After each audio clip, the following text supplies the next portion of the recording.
Welcome, everyone. Good evening. So good to see you all. It's so good to see you again to part 2 of this class series on Love and Judaism with Rabbi Shai. The cat's out of the bag, wishing Rav Shai a happy birthday tomorrow. Yeah, don't worry, everyone. We will put the source sheet into the chat. There is a source sheet. You should have received an email perhaps last week with a link to a folder with where we're going to be putting all of the source sheets, but I will also put it into the chat as soon as I finish speaking. Just a couple of reminders. You can turn on and off automated subtitles and closed captioning by going to the bottom of your screen and clicking perhaps more and then show or hide subtitle. And as a reminder, we are keeping open the chat for the duration of the program. Please use it respectfully and with curiosity. And if you don't want to see the chat, you can. What I recommend is if you open the chat and then drag it to the side of your screen where it doesn't bother you. That way, it's not going to constantly pop up with notifications. We will make sure you get the source sheet, and we're going to be sharing it, along on screen share as well. And with that, I'm thrilled to pass it over to Rabbi Shai to get us started.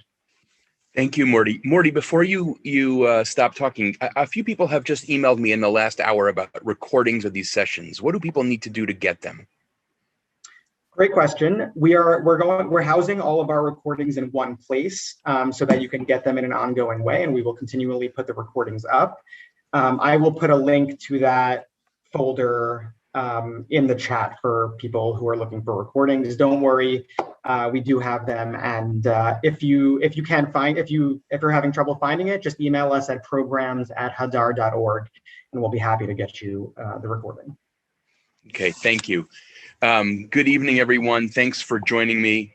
I wanted to say I got a lot of emails after the last session. I have responded to about half of them so far. I will do my best as far as chronic illness permits to respond to all of them, but it's going to take me a little bit of time. So thanks for your forbearance. Tonight's topic, the gifts of God flow through you. I want to talk about 3 pillars of Jewish theology and spirituality as I understand them: grace, gratitude, and generosity, and the intertwinement of those 3. And more concretely, about the idea that the spiritual life is arguably centered on the nexus of gratitude and generosity. So we'll start with this. Foundational to the life of faith is the awareness that we did not create ourselves. We are not the authors of our own lives. If you look at source 1, Psalm 100, you will see a very well-known verse. De'u ki Adonai hu Elohim. Know, acknowledge, recognize that the Lord is God. Hu asanu, and then in the Ketiv version, in the written version, Hu asanu v'lo anachnu. He made us and not we ourselves. Amo v'tzon marito. God's people, the flock that he tends. Okay, Morty, you should be sharing the screen if you are able. Okay. I'll be right with you. Just having a technical difficulty, but I'm sharing it in just a sec. Okay, great. Thank you. So we have this declaration. God made us and not we ourselves. We find this in other religious traditions too. Augustine talks about how the spiritual life begins with the awareness that we did not create ourselves. Okay? Now, perhaps not surprisingly, and I should have given you this verse separately instead of just incorporating it into the Midrash in source 2 that you'll see in a second, but perhaps not surprisingly in light of that, Paro, the Bible's arch villain, is described in the book of Ezekiel as saying, Li Ori va'ani asitini. The Nile is mine, and then ani asitini can mean either I created it for myself, or even more radically and rebelliously, I created myself. So Pharaoh, not surprisingly, is held up here as the paradigm of someone who doesn't understand what is literally the first thing about a spiritual life. And what it means, according to the sages, to be a religious person is to refuse to be like Pharaoh. You look for a minute, Breshit Rabbah, this is source 2, commenting on the verse we just read, Du'u ki Adonai hu Elohim, know that or acknowledge that the Lord is God. Rabbi Yehuda bar Simon v'Rabbi Acha. So there are two positions here. One Rabbi Yehuda bar Simon, one Rabbi Acha. Rabbi Yehuda bar Simon amar, Du'u ki Adonai hu Elohim, hu asanu v'lo anachnu baranu et nafshenu. God made us, and we did not create our being. Lo kifaro, that is to say, the antithesis of paro, she'amar li ya'ori va'ani asitini. Here, he is clearly taking ani asitini to mean I created myself. So to be a member of the Jewish people is to strive to be not like Pharaoh, not like Paro, not to have the illusion of being a self-created person. Okay, and then this is less important for us, but Rabbi Acha offers another interpretation. Du'u ki Adonai hu Elohim hu asanu, and now he reads not lo anachnu, not we ourselves, but lo with a vav, we belong to him. V'lo anachnu, v'lo anu mashlimim et nafshotenu, and what lahashlim et hanefesh means is not so obvious. It either means something like giving our souls to God, or trying to repair our souls for God, something like that. Just to be clear, in case some people don't have Hebrew, what's going on here is that there is some controversy over whether the phrase in the verse is hu asanu v'lo anachnu with an aleph, he made us and not we ourselves, or hu asanu v'lo anachnu with a vav, he made us and we belong to him. Morty, are you seeing that there are some people having trouble accessing the document? Yes, I'm on it. Okay, great. By the way, my late father thought that the original reading of this verse, who was a well-known Bible scholar, thought that the original reading of this verse was Du'u ki Adonai hu Elohim hu asanu lo kama anachnu amo v'tzon marito. He made us for himself, the people, his people, the nation that he tends. But again, the central point here is that lo anachnu, we did not create ourselves. That's the point we've made so far, and that Pharaoh represents the antithesis of that, the person who claims that he did indeed create himself. Okay? What that leads to is this awareness I want to suggest. Everything we are and everything we have is a gift. The world is a gift. My life is a gift. My life in the world is a gift within a gift. In other words, it's all grace, which, as I mentioned last time, means that which we do not earn, but are given anyway. It's all grace. None of us ever did anything. None of us ever could have done anything to earn the gifts of life and consciousness. By definition, it is logically impossible to earn the gifts of life and consciousness. If you look at source 3, you will see a passage from Maimonides' Guide to the Perplexed near the very end, where I guess I'll just read it in English. Actually, I'm not even going to read it. I want to tell you what he essentially argues. He argues that there are two meanings of the word Hesed. By the way, in terms of biblical Hebrew, he's probably mistaken about what the word Hesed means here. But in terms of his theology, he's saying something really profound. He says, Chesed can mean one of two things. Either A, I owe you something, but I choose to give you more than I owe you. Let's say I owe Max Rudin $2, but I choose to give him $4 instead. Or I owe you nothing, but I choose to give you something instead. Okay, so the two possibilities are, right? I do owe you something, but I give you more than I owe you. Or I don't owe you anything, but I give you something anyway. And what Rambam then argues is that as a rule, when the prophets talk about God's chesed, they mean that God owes us nothing, and yet God gives us something. That is the meaning of divine chesed to us, divine grace.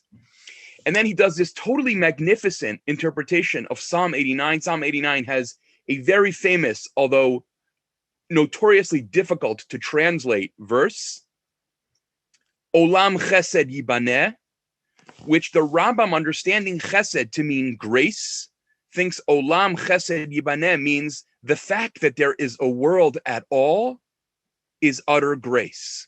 Olam Chesed Yibaneh.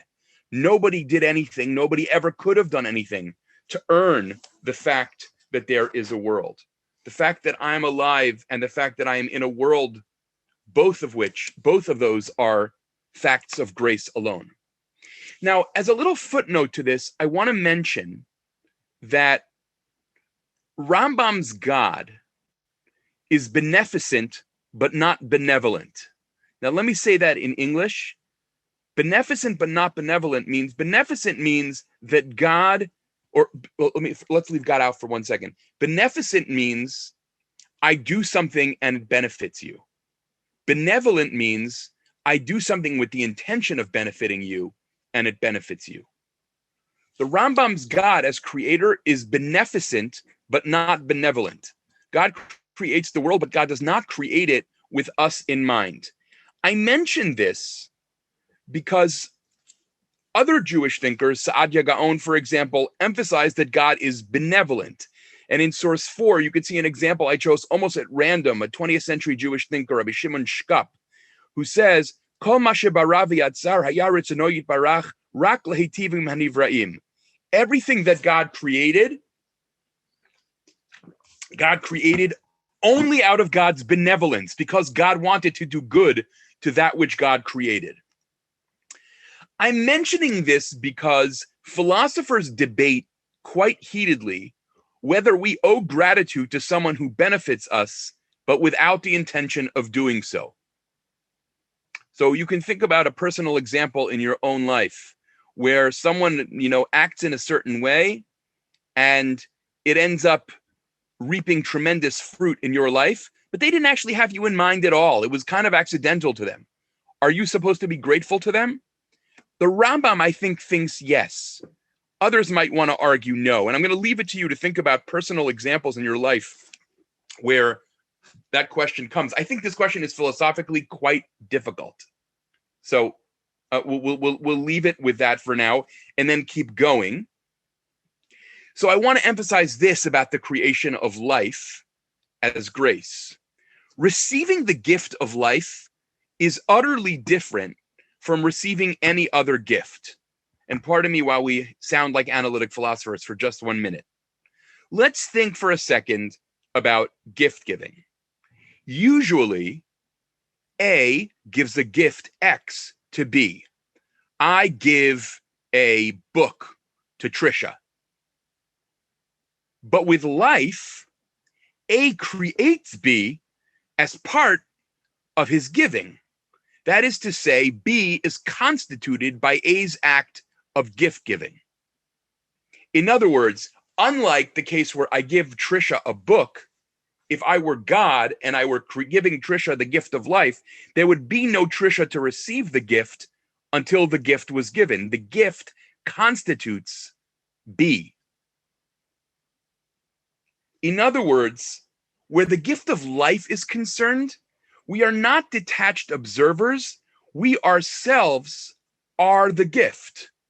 This is, I think, what Abraham Joshua Heschel means when he says, in one of his many magnificent phrases, I am what is not mine. I am what is not mine. Or again, to return to that language, my existence, our existence, is grace. Now, this is, I want to be clear, not meant to be an abstract idea to hold in our minds, but rather a kind of existential reality to keep in our heart and in our consciousness, our awareness at all times, right? The fundamental sense of gratitude as orienting us, okay? So far what we've seen already is grace, that is the existence of the world and the existence of my life within it, and the emergence, the beginning of the emergence of gratitude, which is, wow, I did not create myself. I am indebted in some fundamental way, okay? Now, let's look at the fifth source for a minute, and we'll see where this is beginning to take us. Okay? So we have the following statement in Breshit Rabbah, source 5. Rabbi Levi b'shem Rabbi Chanina Amar. Rabbi Levi says in the name of Rabbi Chanina, Al kol neshima v'neshima she'adam noshem, for every single breath that a person takes, tzarich lekales laborei, he or she, they have to praise the Creator. My tama, which, and if you're familiar with rabbinic, what you'd expect here is not my tama, but minalan. From where do we know this? From the verse in Psalm 150, Kol hanishama tehalel yah, that is read, that is, let every soul praise God. That is read here not as Kol hanishama, but as Kol hanishima, let every breath that I take praise God. Now, I have to say that when I first read this source many years ago, I actually found it kind of somewhere between daunting and nauseating, if I'm going to be totally honest, because I thought, oh, great, here's one more opportunity to feel guilty about the failures of my religious life. And then I realized that there was another way of reading this that is totally different. And that is, the text is trying to instill an awareness in us that with every breath we take, with every inhalation we take, we have a potential reminder of how much we've been given, because we are not the authors of our own breath. And what that means is that in the midst of a busy life, of a stressful life, of a life of feeling overwhelmed, there is always the possibility of noticing my inhalation and saying, who made that? Now, just to be clear, this is not exactly mindfulness the way it is popularized in America. Mindfulness, the way it's popularized in America, is about the bare noticing of the breath. This is theological mindfulness. It's the noticing of the breath and its author. And its author. That is to say that it comes from somewhere. Okay? I'm not really sure, for what it's worth, that the name Yud Hey Vav Hey is supposed to be the sound of a breath. Maybe. I'm not sure. Okay? Now, so let me add, lest I be misunderstood, that this is not, I am not suggesting that this is the only place where the spiritual life can begin. It is surely a crucial place and one of the most fundamental ones. But one can also argue that Judaism begins in the protest against injustice, in the sense that the world is supposed to be otherwise. These are two very different starting points for religion. One, the sense of absolute gratitude. I have been given this gift of life. And the other, a sense of absolute dissatisfaction. This cannot be the way the world is intended to be.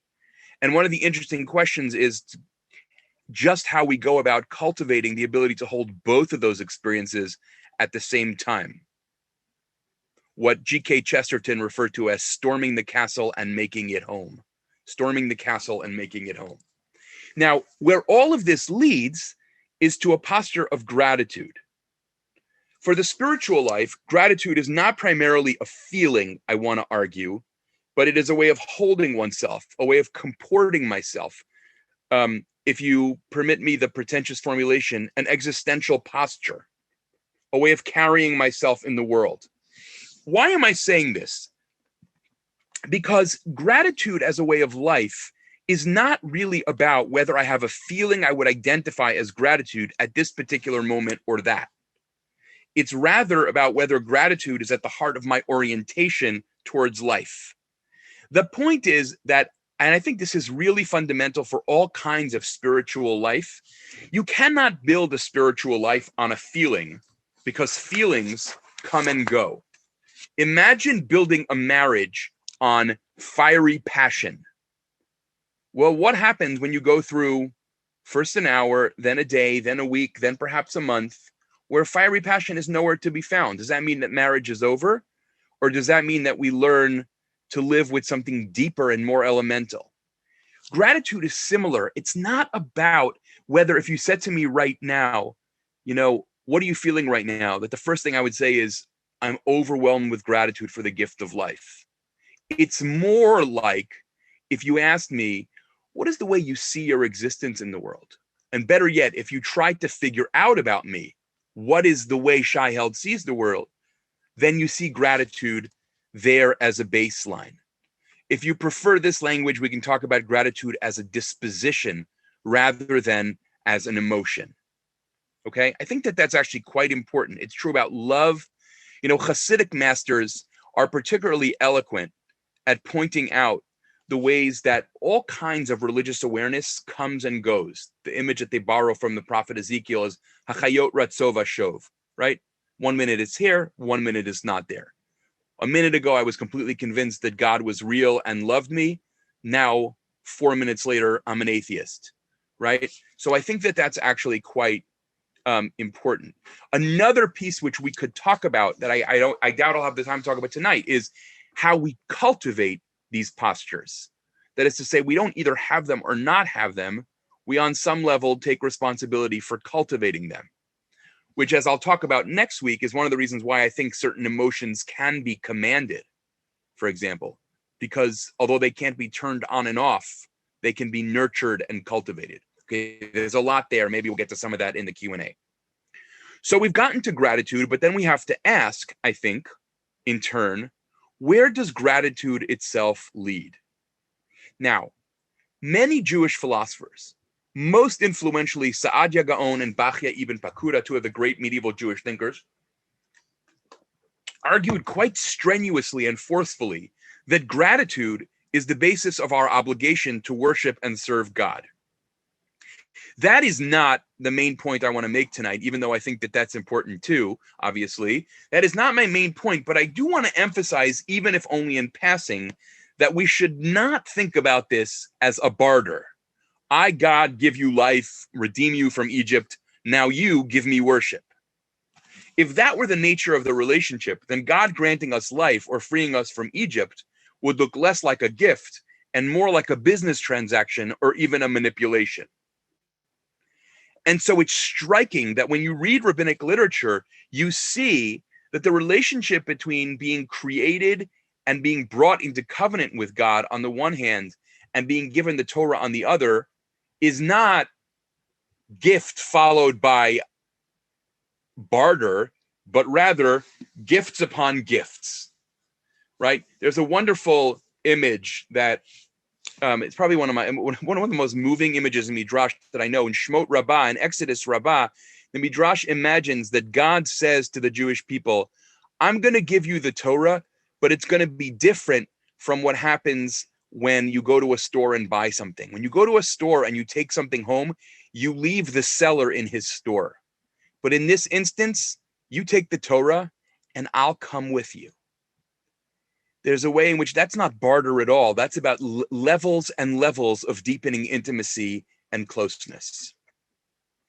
So the relationship, in other words, between divine grace and divine commandments is not gift followed by burdensome duty, but again, a compilation, a piling up of gifts upon gifts, already blessed by the wondrous gifts of life and consciousness, already freed from slavery in Egypt. We are blessed further with Torah. To refer back to what I talked about on Monday, Ahava Rabbah Avtanu, Torah mitzvot limadetanu. With vast love have you loved us. You taught us the Torah and gave us commandments as a manifestation of that love.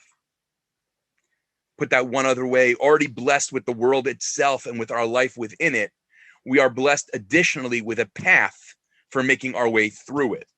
And tradition teaches, again, to underscore that point, with a God who accompanies us along the way. But that said, the main point I'd like to make tonight is different. It's not about how gratitude yields an obligation or even an urge to worship. Instead, it's about how gratitude generates an internal desire and an obligation, I'll talk about those two things in a minute, to pass on what we have received. In order to understand this, I want to encourage you for a minute to, if you feel comfortable doing this, close your eyes for a minute and think about a moment in your life when you were truly filled with an overwhelming sense of gratitude, and maybe even of grace and gratitude. You needed something, really needed it, but didn't expect to receive it, did not feel you had a right to demand it. And then there it was. A smile, a kind word, a home-cooked meal, a place where you were made to feel welcome. Someone, in other words, had done a great act of Hesed to you, for you, acted from a place of grace. One of the things, when I've had this discussion with small groups, one of the things that people sometimes mention, there's a bunch of different things people mention, but one of them is that when you're truly grateful, you find yourself often feeling like you want others to have what you've received too. To put this in a very simple way, by nature, a grateful heart overflows. A grateful heart does not hoard, but rather pours forth. Interestingly, this is not just a spiritual insight, it's also a more generic philosophical insight. If you look at source 6, you'll see the British philosopher A.D.M. Walker. I was delighted when I found this because it it's so interestingly goes along with what I think of as a Torah's insight here. A.D.M. Walker writes, "Pleasure at being favored, however undiluted, does not amount to gratefulness in the absence of any desire to make a return. What distinguishes being grateful from being merely pleased or glad is the grateful person's desire to make a return. More precisely, he wants to favor another because he has been favored himself."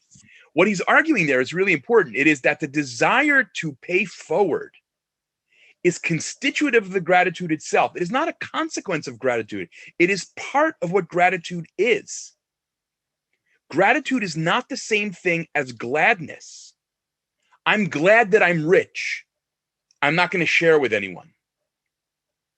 That makes sense. I mean, it might be morally empty, but it makes sense. I'm grateful that I'm rich. I'm not going to share with anyone. That is, on the terms A.D.M. Walker suggests, actually internally incoherent. In rabbinic language, a stira minei uve. That doesn't actually make sense. That is what constitutes gratitude, is an urge to pay forward.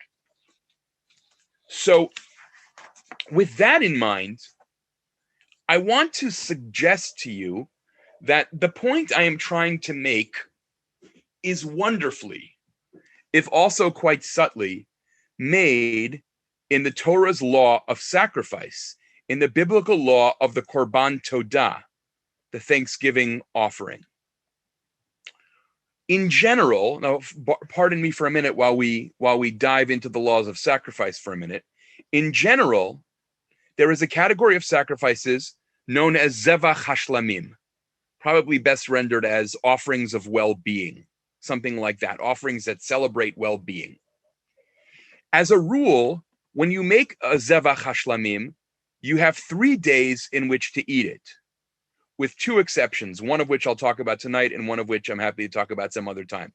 The 2 exceptions are the Korban Todah and the Korban Pesach, the Pesach sacrifice and the Thanksgiving offering, that both have to be consumed on the very night in which they are put upon the altar. Okay? Whereas other sacrifices, again, to belabor this point, just to make sure everyone is clear, may be eaten until the 3rd day. Parashat Tzav in Vayikra tells us, this is source 7, that the flesh of the Thanksgiving sacrifice must be eaten on the day that it is offered. None of it shall be set aside until morning. And the interesting question is why? Why should the Thanksgiving offering have a different halacha, a different law than other zivchei shlamim? So famous interpretation of the Jewish tradition, Rabbi Yitzchak Abravanel, if you want to be more correct, Abravanel says, well, you know, when you offer a Thanksgiving sacrifice, you're celebrating a miracle. And so if you're celebrating a miracle, you should be inviting people to share the meal with you so that you can tell them all about the miracle. Think about the Hanukkah idea of Pirsume Nisa, of making the miracle well known. In the same spirit, but in a somewhat different vein, I would like to argue that what's going on in Parashat Vayikra is actually something else, which is that if you're truly grateful, you will find people with whom to share that meal. In other words, if you go to bed with leftovers of a Thanksgiving offering, that is a sign, Vayikra intimates, that you have not been truly grateful, right? That is to say, there is an internal incoherence, an internal incompatibility between having leftovers and being grateful. When one has been the beneficiary of God's kindness, one is expected to bestow kindness oneself. The surest sign of ingratitude is leftovers. Now, all of this, I think, it walks a line between the prescriptive and the descriptive. On the one hand, it's prescriptive. It tells me how I'm supposed to act when I feel grateful. It tells me how gratitude is supposed to manifest itself in the world. But at the same time, I think it is also intends to be descriptive. It tells me how I will act if gratitude is allowed to flourish without other things getting in its way. And you see, I think, some real fuzziness between the prescriptive and the descriptive here. In a minute, I'm going to go on to look at how Rav Hutner, another great 20th century rabbinic figure, explains this. But first, let me just point out to where we've gotten here. I said at the outset tonight that I wanted to talk about grace, about gratitude, and about generosity, and about the nexus between them. Well, so I think now we have it. An awareness of grace elicits a profound sense of gratitude. And gratitude comes with a sense of generosity already built into it, wanting to share our blessings. So now look for a minute at source 8, Rabbi Yitzchak Hutner, one of the great homiletical voices of Jewish thought in the 20th century. Rabbi Yitzchak Hutner says the following thing. I'm going to read it in Hebrew and translate it as I go, and hopefully the translation will match the translation here since it's my translation. Adama mekabel tova mechavero.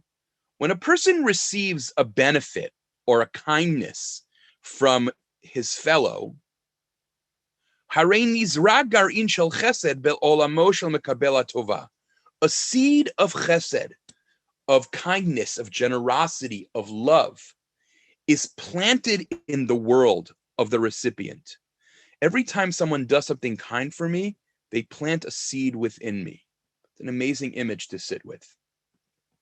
Ve'al pi hateva habari shel midat hachesed. If the nature of chesed is allowed to function healthily, hateva habari, garin ze muchrachu la'atzmiach gidulin shel chesed. If the nature of chesed is allowed to function healthily, this seed can't help but give rise to additional chesed. Chesed begets chesed. V'im ha'adam mekabel tova hu kefui tova, harei ze domeh le'oker bayadayim gidulin shel chesed. And this is why an ingrate, a person who receives a good but does not feel or express any gratitude, is actually actively undermining the natural flourishing of chesed. In other words, one of the images here is that ingratitude is not just the lack of something, it's the active destruction of something that otherwise would be. Ingratitude is almost, you could say, an act of violence. ובוודאי שעקירת נטייה של חסד מתנגדת ביותר אל מהות החסד מאשר סתם בלתי התעסקות בענייני החסד. Ingratitude, he says, is in some fundamental way more opposed to real chesed than just not having to do with anything of chesed at all. Okay? Kfui tova et midat hachesed atzma hu mashchitu mekabel. The person who is ungrateful destroys the very attribute of love, of kindness from the world. And then he goes on to say similar things. I want to skip down to the third part. B'tocha shel kabbalat hachesed mikupalhu ha'echrech haruchani, built in, folded into the receiving of chesed from another, is the spiritual necessity shel chesed gmul, to reciprocate, v'shel hachzarat hagidulin leval hanitiyah, and the return of the sproutings to the one who planted them in the first place. Although I think Rav Hutner would say one of the ways we pay God back, if you will, is by paying God's generosity forward. I repay God's kindness by letting the chesed flow further through me. Now, I would like to suggest that in Rav Hutner, we can see that there's a built-in tension here, again, as I said, between the descriptive and the prescriptive, between I want to and I have to. And I think that tension is meant to be embraced rather than struggled over. It is both. In an ideal world, when chesed is allowed to function properly, it will be descriptive. I will simply pass kindness along. But in a world where I am blocked for whatever reason, I am told that I am also obligated to pass chesed along. I think, by the way, that one of the most important pieces of kind of internal spiritual work a person can do is to ask the question of what gets in the way. When we think about ways that kindness has been shown to us, what are the things that block us? And this doesn't have to be an exercise in self-castigation. Some of the answers can be quite real and painful. Having been abused, mistreated, unseen, misseen, having been, right, having suffered in ways that are devastating, being in so much pain that you can't see anything besides that. There's a lot of different answers here that are possible. But I think Rav Hutner's language, whether or not he intends this, gives us a kind of challenge, which is to ask if it's true that when chesed functions healthily, it naturally overflows, or it naturally plants a seed that then is allowed to blossom. What is it that gets in the way for me? Okay. Now, this structure of gratitude leading to generosity, or gratitude actually holding generosity within it, is arguably, I think, built into the first moment of our covenant with Avraham. Of our covenant with God. At the beginning of Genesis 12, God tells Avraham, within just a few words, Va'avarechecha v'heyeh bracha, and I will bless you, and you shall be a blessing. There's the blessing, the grace, and then there's the outwardness of being a blessing. Kabbalistic sources will talk about this with the following image. Where blessings are concerned, we are meant to be channels, not receptacles. There is a flow of chesed in the world, and the trick, says the Maharal of Prague, is not to allow ourselves to become a dam. The worst thing you can be is a dam, a wall that stops the flow, a person who hoards and grabs and says, mine, mine, mine, as opposed to someone who receives gratefully and passes along. Some of what I've been saying is wonderfully expressed in an interestingly parallel way by the Christian theologian Miroslav Volf. Volf, this is source 9. I wanted to just share this. Someone's language different than mine, but it's very similar. God gives so that we can exist and flourish, but not only for that. God gives so that we can help others exist and flourish as well. God's gifts aim at making us generous givers, not just fortunate receivers. God gives so that we, in human measure, can be givers too. By the way, it's Miroslav Volf with a V, as I just saw Richard's comment across. That's a typo on my part. The same double blessing is given to us. If we just enjoy good things without passing them on, if we are blessed without being a blessing, then we fail in our purposes as channels. We are givers because we were made that way. And if we don't give, we are at odds with ourselves. I'm going to come back to that idea. We're going to see it as expressed in 20th century Musar writing in just a minute or two. We are not simply the final destination in the flow of God's gifts. Rather, we find ourselves midstream, so to speak. The gifts flow into us, and they flow on from us. We are not just the intended recipients of God's gifts. We are also their channels. This is amazing. Here's a Christian writer who, you would think he had just spent the day reading the Maharal. As channels, we exist not just to enjoy things, but also to pass them on. Our purpose is twofold: to flourish and to help others flourish. So what does it mean, according to a 20th century Musar figure, to be created in God's image? So Rabbi Eliyahu Dessler, one of the great figures in 20th century Musar thought, actually says this very simple, straightforward thing. And I love how unpretentiously simple it is. He says, Kasher bara Elohim et ha'adam, when God created people, asahu lenotein venotel, God created people with the ability to be givers or takers. Koach hanitina, the capacity to be a giver, hu koach elyon mimidot yotzer hakol baruch hu. The capacity to give is a sublime, elevated, exalted power. It is one of the attributes of the creator of all things. May God be blessed. Shehu merachem umeitiv v'notein, because God is merciful and does good and gives. Mibli kabel davar b'tmura, without getting anything in return. And then he says, I'm skipping to the next underlined part, V'kacha asayat ha'adam. And this is how God made us too. That is, with the capacity to give generously. This is not the biblical conception of Tzelem Elohim. This is a 20th century Musar figure. God has the capacity to give graciously, generously, open-heartedly, open-handedly.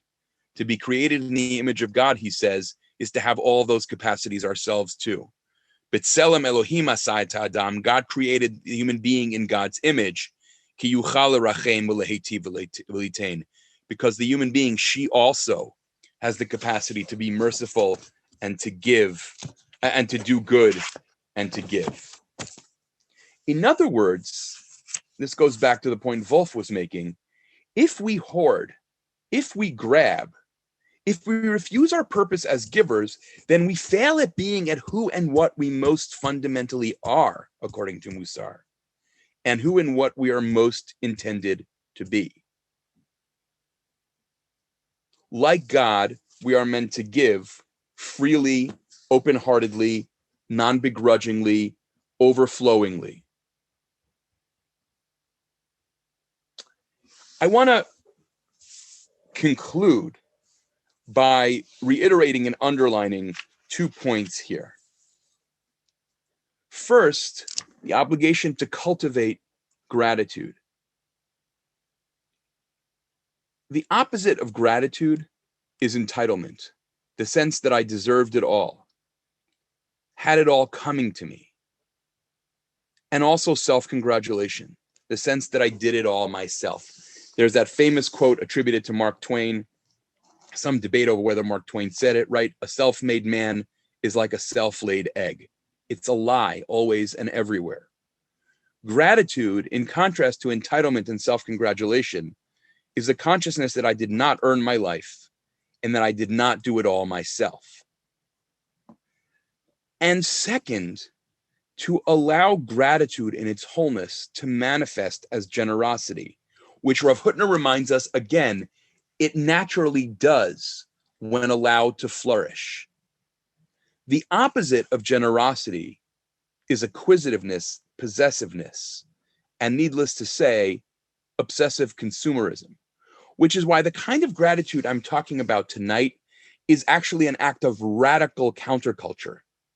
In a culture that says I should have and possess more and more and more and more, here I think the spiritual life comes along and says, I want to share. In a world so suffused with a kind of manic desire to get, the spiritual life invites us to be animated by a simple and heartfelt question, not what can I get, but what can I give? Now, how is all of this about love? Love, as I am using it, is an umbrella for an array of what psychologists like to call pro-social emotions. Let me give you an example of that. I find it really interesting that in Aramaic, the same root that means love also means mercy or compassion. That is to say, the way you say mercy in Aramaic, as in Hebrew, is rachamim. And the way you say love in Aramaic is rachama. That is, compassion and love are actually so entwined that they're on some level inseparable. Compassion is love to someone we see as in need at that moment. So genuine generosity, I would argue, is a form of love. It's a form of caring about the well-being of others and of actively seeking to contribute to it as well.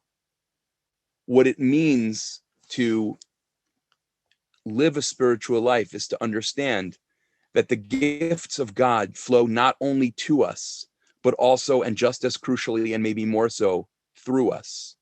The gifts of God flow through us. That is what we are always striving to be and to embody in this lifetime. Okay, thank you. Now Morty, you're gonna feed me some questions. We have more time than usual. Yes. Hold on, let me stop screen sharing. Okay, we have quite a number of questions. Great. Okay, so let's get started and we'll do you want a few questions at once or do you want one by one? Why don't you give me 3 at a time, and that way I can be evasive if I need to. Sure. Okay, so let's start off. Sam and Marcy asked, is this posture of gratitude the essence of covenant? Sarah Brooks asked, how do you square the idea of the not bartering with the midrash of God holding the mountain over the Israelites' heads? I think when you were referring to the midrash of on Har Sinai. Stephen Lee asked, or what was off-put or confused by the translation of chesed as grace. He says, I understand chesed as loving kindness and chen as grace. Is this specific translation important to your conception of gratitude? Would there be a difference if we translated it as love? So a translation question. Great. So let me start with the third question, just because it's the most straightforward. As I think I said as I was going, Rambam is wrong about the pshat in biblical Hebrew of what chesed means. For reasons that I do not want to dive into here, based on the Rambam assuming that chesed is cognate with a certain Arabic word that means grace, he thinks it means grace. Chesed, chen in biblical Hebrew means grace. Chesed can mean a lot of different things. Loyalty, love, loving kindness. In fact, the word loving kindness in English, as some of you may know, the word loving kindness in English was actually created to try and translate the biblical Hebrew word chesed. That is, the Coverdale Bible in the 16th century, I believe it is, introduces the word loving kindness into English. So that's, I think, actually quite interesting and important to know. So I think that you're right, and I tried to say that. I don't think the Rambam's translation of chesed as grace is sustainable. That said, it is theologically enormously powerful in what it makes possible for him. About chesed, I think you can say the following, and this might be helpful. There's kind of 2 strands of interpreting chesed, and they really can't be fully disentangled. One is that chesed means love, and the other is that chesed means loyalty. That's why, for example, you'll see sometimes a JPS translation will translate chesed as steadfast love. That's an attempt to hold together both loyalty on the one hand and love on the other, that they're both kind of held together at the same time.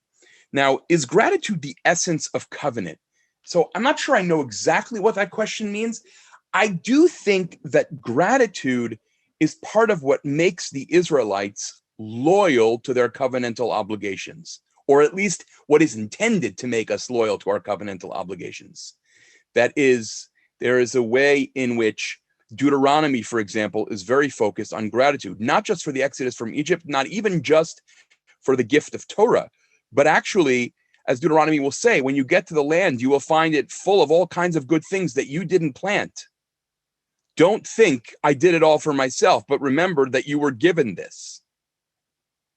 So gratitude is very much at the heart of Israel's covenantal relationship to God.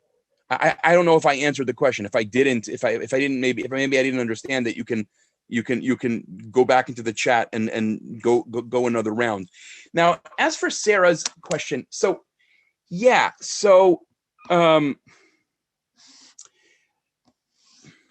I'm not sure I see. So the midrash that Sarah is referring to, that many of you are familiar with, but perhaps not everyone. So, right, the midrash, the Talmud in Masechet Shabbat, page 88a, has this image of God holding the mountain over the people's head and saying, right, if you accept the Torah, good, and if not, here will be your burial place. I will drop the mountain on you. That is hardly a posture of willing acceptance. Except here's the thing about that image, which is often not quoted. The rabbis rebel against that image. What is the very next line in the Talmud? One of the most audacious moments in all of rabbinic literature, something like, Amar Rava, im kain moda'a Rabba le'oraita. If that is the case, this is a really good argument against the Torah. And Rashi comes along and says, why is it a good argument against the Torah? Because it's a contract under duress, and everybody knows a contract under duress is not binding. So then the rabbis say yes, and they accepted the covenant at Purim. They re-accepted the covenant at Purim. That's a world in which God's reward and punishment are much less tangible and obvious, if present at all, than they were in the time of the revelation at Sinai itself. I still don't see that as barter. I'm not suggesting that the Israelites have a choice about whether to enter into the covenant. God wants them. I mean, I think biblical thinking and rabbinic thinking try to hold a paradox here, which is that God very much wants Israel to be willing participants, but it's not like they're given the option to walk away. I still am not convinced that that's exactly about the barter issue. And well, maybe you can, Sarah, you can write me more about that. But I'm not sold that that's undermines the barter question. Okay, Morty, go ahead. Let's do another round. Okay.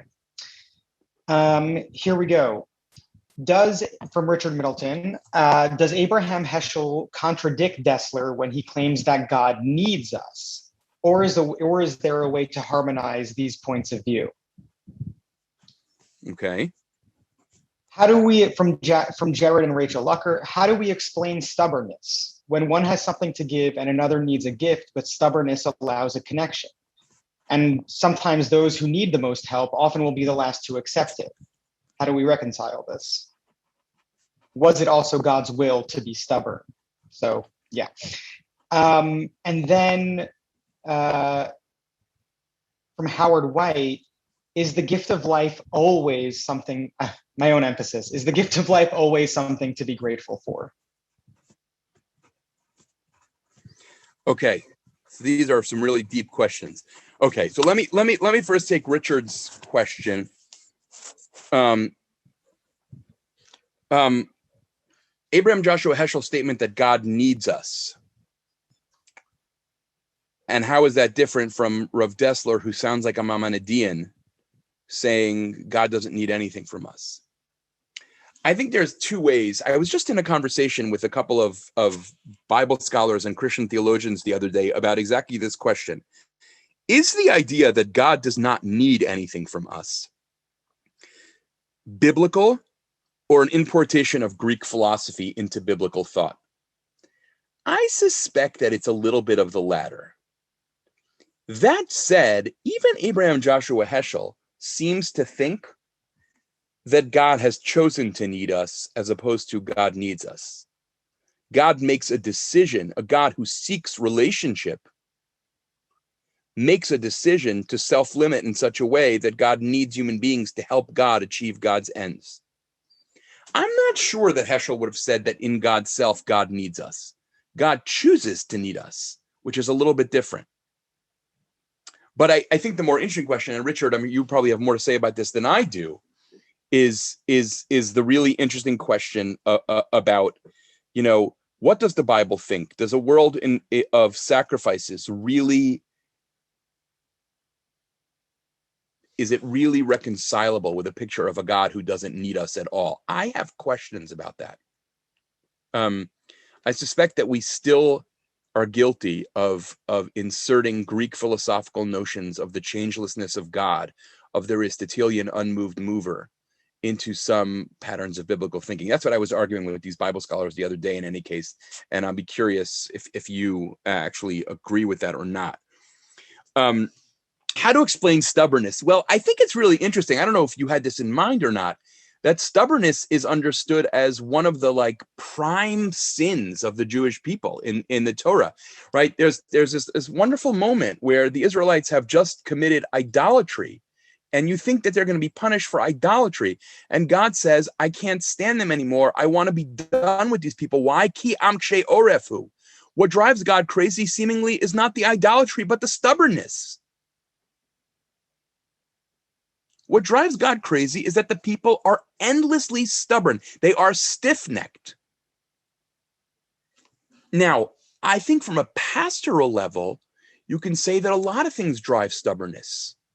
Wounded pride, an unhealthy ego, right? In other words, I think there are ways to see this through the language and the lens of sin, but there are also ways to see it in a pastoral and compassionate way, which is really what does make us stubborn. When you think about your own stubbornness, what is it that makes you rigid? And are we willing to have the kind of spiritual life where we work on that rigidity to soften our hearts? I worry about how little we talk that way in contemporary Jewish life. How many people have heard a sermon in the last year about what it would take to just soften your heart? What Deuteronomy calls circumcising the heart. That's what it means.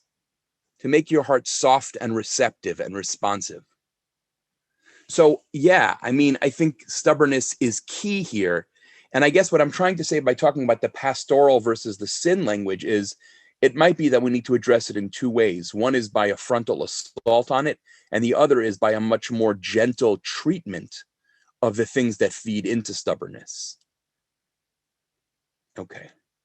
Now, is the gift of life always to be grateful for? It's a really profound question. And I've often wondered about this, reading that passage in Maimonides that we talked about earlier tonight. And I think what I would say about Maimonides here, about this question, is that for Maimonides, you can't talk someone into seeing life as a gift. If someone says to you, you know what, life isn't a gift, life is a nightmare, I think that Maimonides' response would have been something like, I'm so sorry, but not an attempt to convince someone to see their life as a gift. Wow. And I think that that's actually really important. I have hesitation about I think that it's important in presenting ideas like this to be open to the depth and extent of human suffering, such that some people would see life as not a gift at all. Relevant to all this, Howard, is also the famous debate between Hillel and Shammai about if it had been better for a person to be created or not created. And the resolution is, right, better not to be created, but now that we've been created, let's take responsibility for who we are. That's hardly glowingly optimistic. But this strand of Jewish spirituality, of being grateful for the gift of life, in this way, Heschel and Maimonides are very much on the same team, as opposed to some other ways. I think it sees as almost obvious that consciousness is a blessing. I don't know that everyone feels that way. One of the things I think about a lot, to be honest, is in the context of someone who's born in a place of famine.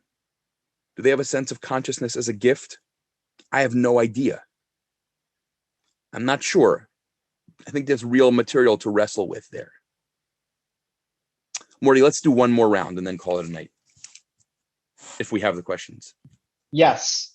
Let's close with this one question, which I just is just such a good segue to the rest of our lives. From Ezra Fishman, can you comment on how to cultivate these attributes in an unfriendly to these virtues larger culture?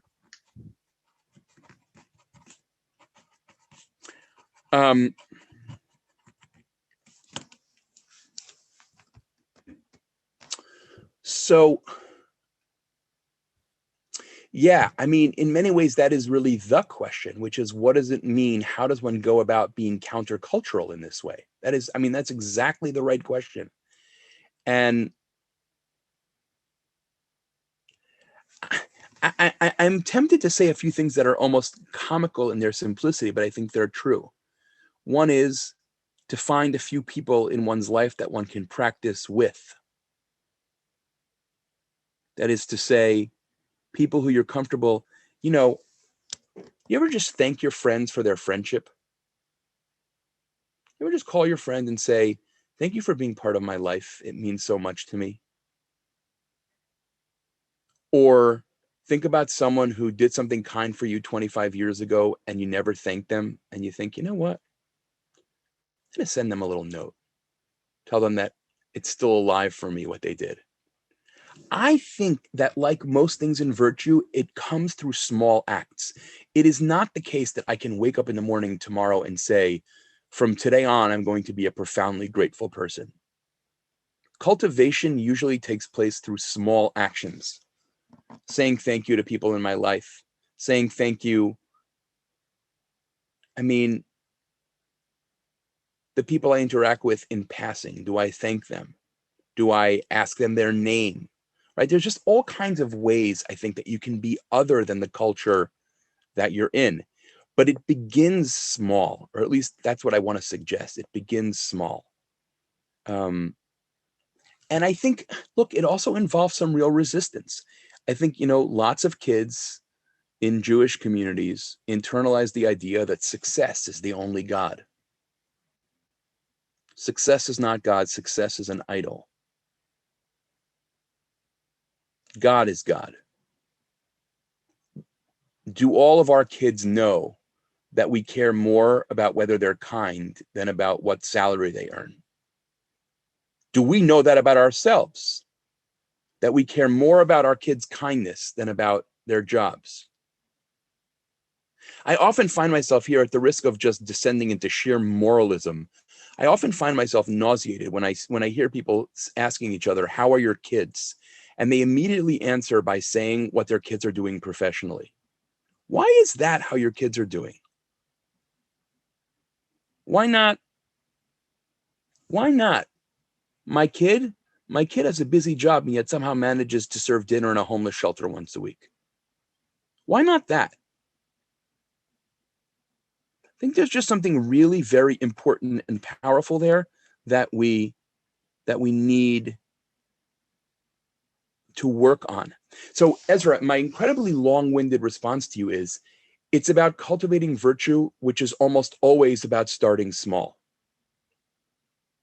And it is sometimes about conscious resistance to the culture of grasping and what is it? I think it's in Saul Bellows Henderson, The Rain King. I want.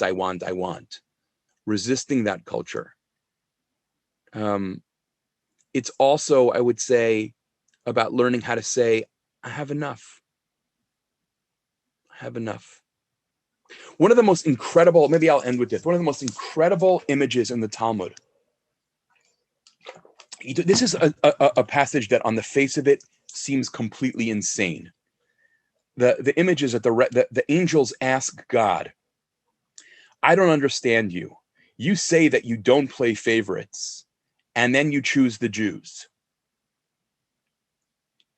And God says, you ready for this? Well, what do you want me to do? I told them that they should eat and be sated and bless after eating. But they bless after eating if they've only eaten as much as an olive. How can they not be my favorites? Now, this is a classic example of a Talmudic passage that seems completely bananas on the face of it. And yet, when you sit with it for a while, you realize it's actually saying something very, very profound, which is, I told them that they only had to bless when they had everything they needed, but they blessed even when they didn't have everything. They expressed gratitude even when they had less than they wanted and less than they needed. They cultivated gratitude as a posture. That, I think, is really, really profound. And that's the kind of stuff that virtue is made of and that countercultural resistance is made out of. Let's stop here for the night. Morty, if you could save all the questions and comments, that would be great. I look forward to seeing all of you on Monday. I thank you for your patience if you write to me and I don't respond. And to be continued as always. Thank you so much. Have a good evening.